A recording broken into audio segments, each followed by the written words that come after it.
back to a new series on the Getrag 240 that I'm going to show how to install it into the Opel GT and the Opel Manta. If you're a regular subscriber to this channel, thank you very much. If you're not a regular subscriber and you're here to hear about the Getrag 240, I highly recommend you subscribe and you hit the bell down there so you get notifications, because it's going to be a multi-part series. First we're going to go over the shifters and the Getrag 240 itself and a little bit of history of it. And from there, we're going to go into how to install it in an Opel GT and Opel Manta.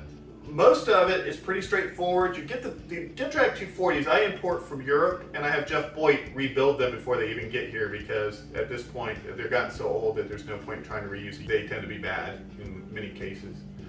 But one of the other issues is when you're putting them into a GT or a Manta, it's a really good upgrade, but there are some caveats and some things that you need to know when you're installing them.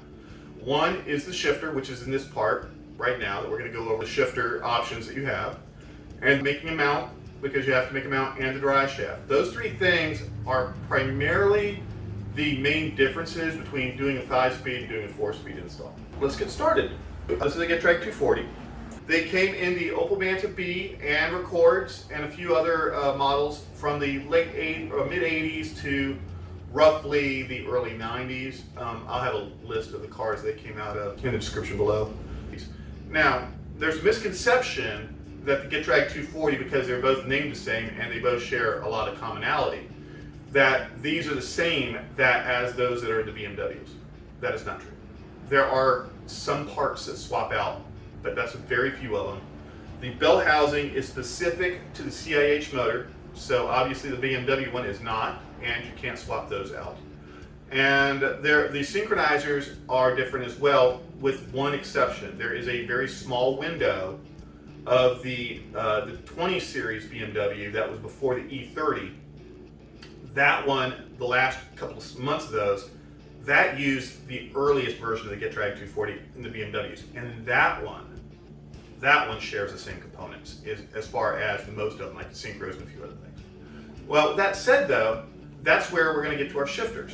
So when you have your shifters, you have two options for shifters right now. One of them is the shifter that you can get from Splendid or Opel GT source. It fits just like you're seeing on this one here. It fits right there, bolts in the back, and has the bushings here to bolt it. Transmission. This shifter is fairly inexpensive. It's about $250, $300. The real problem with this shifter is that it's hard to come by sometimes, because they only produce them in limited batches and they often run out of them. But it does make for an easy install. It literally is put the pin in, bolt this in, and then put a bolt through the back of it, and you got your shifter in your car. The part that all three of these are going to share is that you can see right here, there's this part. You will have this bushing and sleeve that should come with your 5-speed. If you don't, hopefully Edelschmied will have these. I know I just pronounced his name completely wrong. I know. I'm butchering German. Edelschmied, whatever. I'm going to say Edelschmied because it's just easier for me. I'm sorry, Thomas. I butchered your company's name. Anyway, so he may reproduce these. And then here is where the shifter bolts to the front. You got two specific bolt holes there that are nice and threaded. And on the aftermarket shifter that you can get from Opel GT source or Splendid, it comes with these two. Now again, they're rubber, and they just simply screw in on both sides, right? And then they bolt in that hole. Now, the way it connects is it connects to here, just like you're seeing there, right? And this is how all of them are going to connect. And you got a pin that goes in there. And now you're going to either have a sleeve that slides over those pins in the case of the original factory shifter, or you're going to have these little clips that go into the rod, like this one did. And then you slide it over that, and the bolt slides in.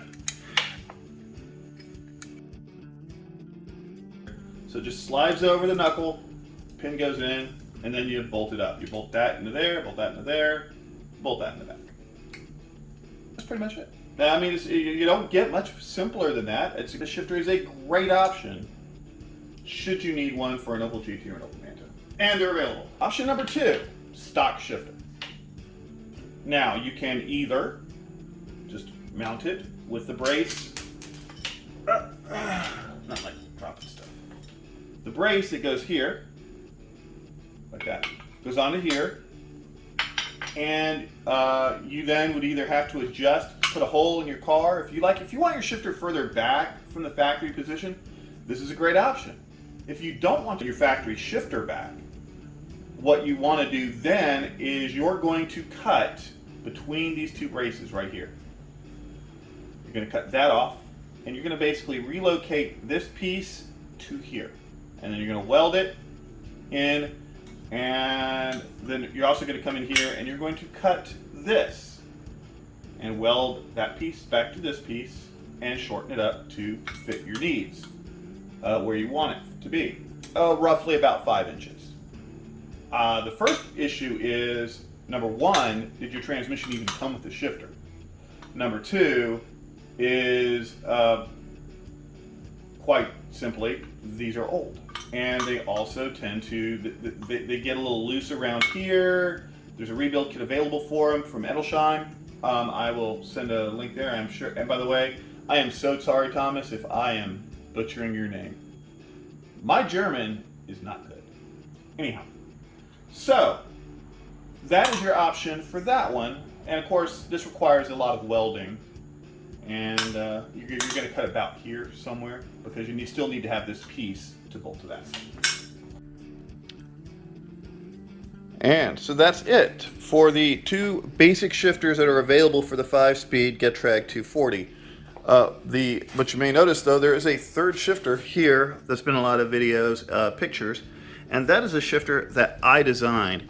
It is pretty inexpensive, but most all the parts are available. You only have to really fabricate 1 or 2 pieces, which will be in the next video because this video has already gotten way too long, and the next one's not going to be any shorter. So please subscribe and hit the bell there so you can be notified when that video gets up. And as soon as that video is up, it'll be there'll be a link in the up there at the top of the video. So thanks so much, and till next time.